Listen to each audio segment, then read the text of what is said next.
AI is being sold as the future of everything. Faster, smarter, better. But beneath the hype is a growing shadow. Surveillance, manipulation, deepfakes, bias, job loss, and systems we may no longer control. The deeper AI reaches into our lives, the more urgent the questions become. This series goes past the headlines and into the truth. This is the dark side of AI. When we think about artificial intelligence, it usually feels abstract, like something just exists in the cloud. But the truth is much more physical. AI has a massive real-world footprint, and its environmental cost is far bigger than most people realize. In this episode, we're pulling back the curtain on that hidden cost. From the giant data centers AI depends on, to enormous amounts of energy and water those systems consume. Here's how we'll break it down. First, what the cloud actually is. Next, the scale of AI's energy use, followed by the local impact on water, noise, and power. Then we'll focus on why getting clear answers is so difficult, and finally, the bigger conflict between AI expansion and climate goals. The first thing to understand is simple. The cloud is not a cloud. It's a physical network of giant data centers, warehouse-sized facilities filled with servers, cables, cooling systems, and non-stop electrical demand. That matters because every time you use AI, whether it's a text prompt, an image, or a question, you are activating that physical machinery. The experience feels frictionless, but the environmental cost is very real. And the problem grows fast because the AI industry has been driven by a simple idea: bigger is better.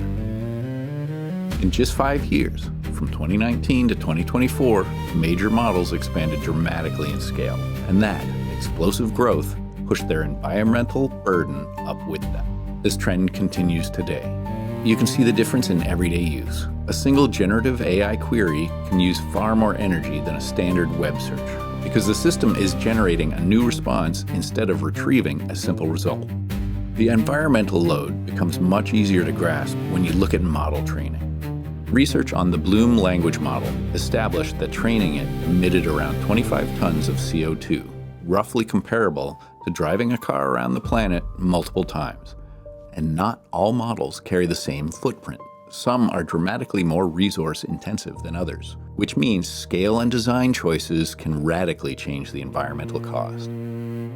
But the damage is not just global and abstract. Data centers create serious local strain too, on neighborhoods, utilities, and quality of life for the people who live nearby. In some communities, that is immediate and personal. Residents living near large data centers have described constant mechanical noise, not just background hum, but the kind of sustained industrial sound that disrupts life daily. The water issue is even more alarming. A single large data center cluster can consume enormous volumes of water each year for cooling, enough to raise real concerns in regions already facing serious water stress. And the appetite for electricity is so extreme that it can reshape local energy decisions. In some cases, the need to power new data centers has collided directly with efforts to move away from fossil fuels. You might expect something this large would come with clear public reporting. But according to sources, getting a full picture is surprisingly difficult. Water use, energy demand, and expansion plans are often hard to pin down. The source material points to several tactics that can make transparency even harder.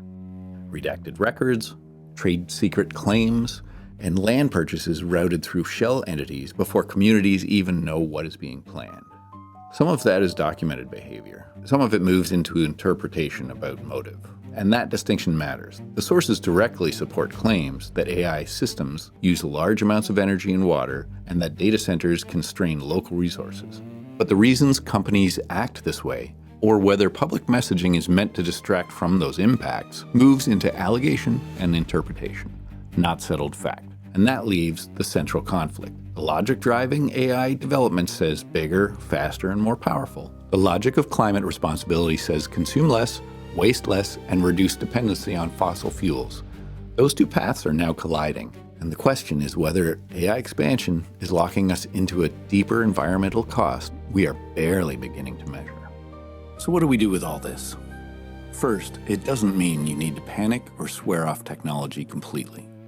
What it does mean is that we need to stop thinking of AI as something invisible or harmless. It runs on real machines, in real buildings, using real power, water, and materials. Every quick little prompt has a cost somewhere. So here are a few simple things to keep in mind. Use AI with intention. If it's helping you solve a real problem or create something meaningful, that's one thing. But using it endlessly just because it's easy is something else. Try to make your prompts clearer so you get what you need faster. Avoid generating version after version of the same thing unless you actually need it. And maybe the most important, start asking better questions about the tools you use. How much energy do they consume? How transparent are the companies behind them? And who pays the price for all this convenience? Because the dark side of AI is not just what it can do, it's what it quietly costs. And in this dark side of AI, the next layer is even more dangerous. Because once a system can scale power quietly, the next question is what happens when dangerous knowledge gets easier to reach? The next chapter is the basement bioweapon.